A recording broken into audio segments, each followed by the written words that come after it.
Est-ce que vous pensez comme Marguerite Duras, qui dit que les femmes jouissent d'abord par l'oreille? Oui. Ah oui. Ah oui, oui. Oui. Justement, là, Angélique, oui, elle n'a pas joui par l'oreille. Exactement.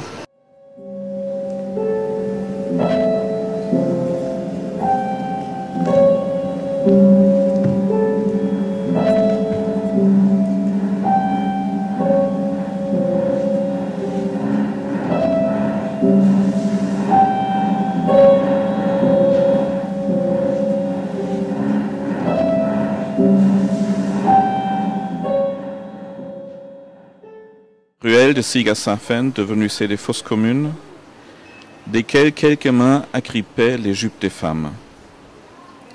C'était l'habitat devant la maison, close de fenêtres, barricadée de peur, de mensonges et de matelas, fermeturée à double cliqueté au claquetas.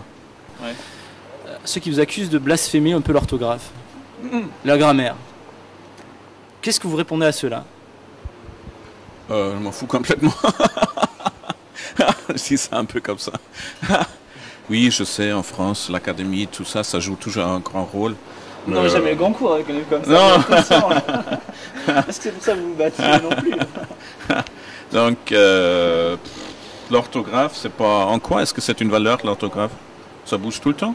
Moi, je pense plutôt au tableau. Quand j'écris, je vois les images et je pense beaucoup plus au tableau qu'au texte. Et je trouve un des rôles essentiels de l'écrivain, c'est aussi de faire évoluer la langue. Donc c'est pas du tout une provocation, c'est pas une volonté de provoquer, on va dire ça comme ça. Comment vous est venue l'idée de regrouper des mots, de changer complètement le vocabulaire français des fois, voir la conjugaison, la grammaire? Comment est venue cette idée-là? C'est de la protestation? Non. Non, parce que vous partez dans votre question de l'idée que ce soit prémédité, réfléchi. Or, c'est pas du tout le cas. J'écris pas du tout comme ça. Je prends un cahier, un stylo, et ça sort, tout seul. J'écris énormément. J'écris très très vite. Donc j'écris, je sais pas, 30, 40 pages par jour. J'essaye juste, dans mon écriture, de rattraper ce qui se passe dans ma tête. Je ne me pose absolument pas la question, ce que je suis en train de faire, pourquoi je le fais, quelle sera la structure, quels sont les personnages, etc. Je laisse tout simplement sortir ce qui est en train de sortir. Et vous en conviendrez que c'est quand même un exercice, pardon de vous couper, mais c'est un exercice stylistique avant tout, ce livre. Vous avez cherché le style à outrance, presque, quelque part. Non, le style m'a cherché. Le style m'a trouvé. J'ai rien cherché du tout, moi. Non, je travaille pas du tout comme ça. Donc je prends mon manuscrit qui est pratiquement illisible. Au bout de 3 semaines, j'ai écrit quelques centaines de pages. Je le pose à côté de mon ordinateur et j'ai écrit ensuite sur mon ordinateur comme une impression, comme une interprétation. Ensuite, j'ai écrit pour arriver à 250 pages, j'ai écrit dans les 2000 ou 3000 pages. Donc ensuite, j'épure, j'enlève, etc. Et donc je fais ça à peu près 7 ou 8 fois de suite. Donc de ce livre-là existe à peu près 8 versions différentes. Et effectivement, à partir de la 3e, 4e, je commence à structurer, à réfléchir sur ce que j'ai écrit.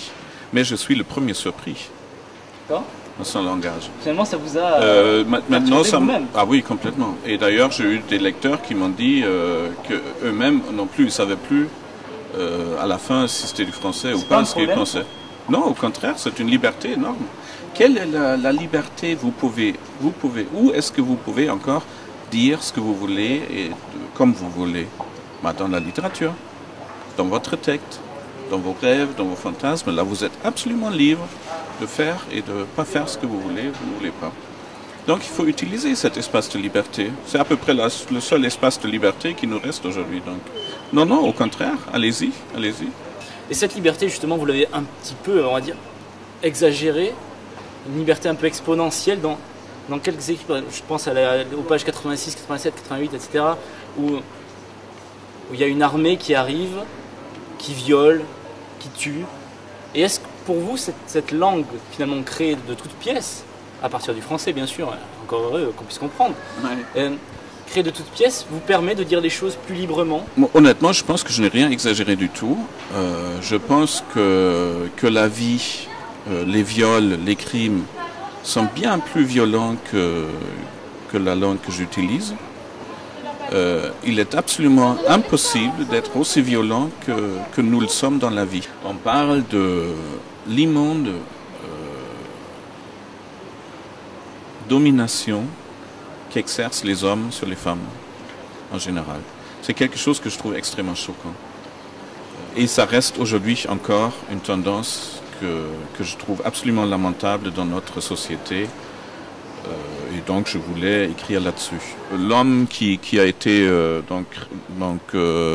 victime d'un abus sexuel, enfin se glisse dans la peau d'une petite fille et remonte l'histoire familiale de 3 générations.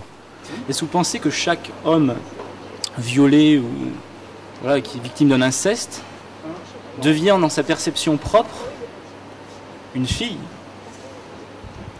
Oui, je le pense. Pourquoi? Alors, évidemment, ça ne veut pas dire que l'homme devient une petite fille, mais la victime de viol perd, dans un premier temps, la confiance dans la vie, en soi-même.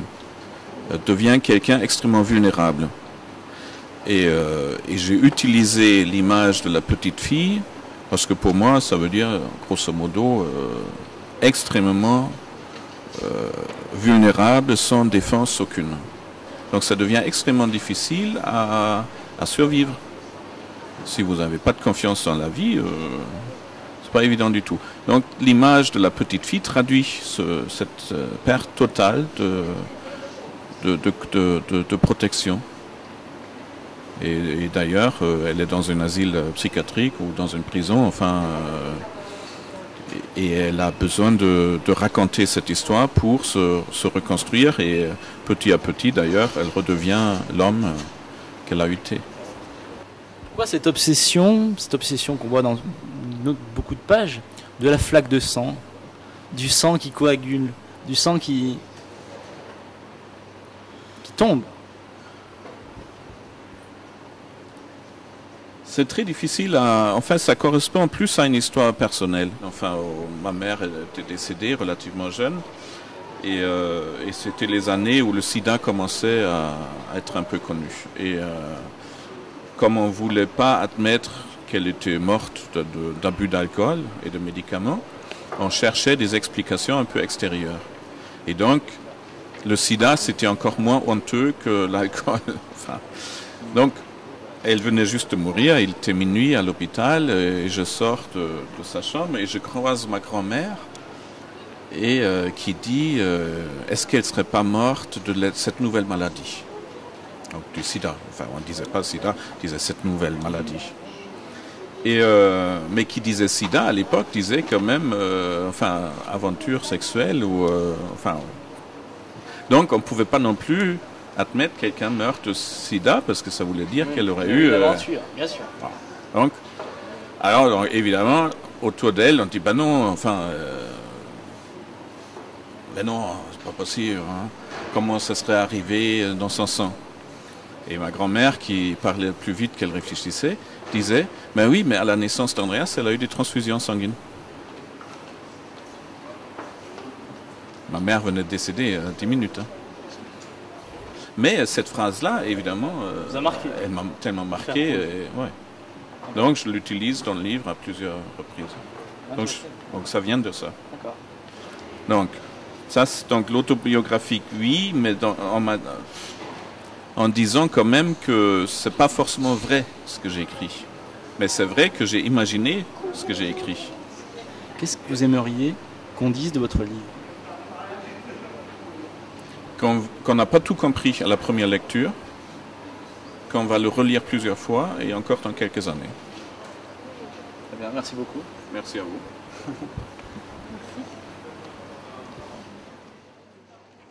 Ils se séparent, elle rentre à la maison, lui aussi, et ça marche pas. Ça se joue des fois à un mot? Ça joue à un mot, bien sûr. Dans la vie, c'est comme ça. Et c'est horrible, hein, cette petite fille qui est incapable d'aimer. Hein, tu vois, tout devient trivial, quoi.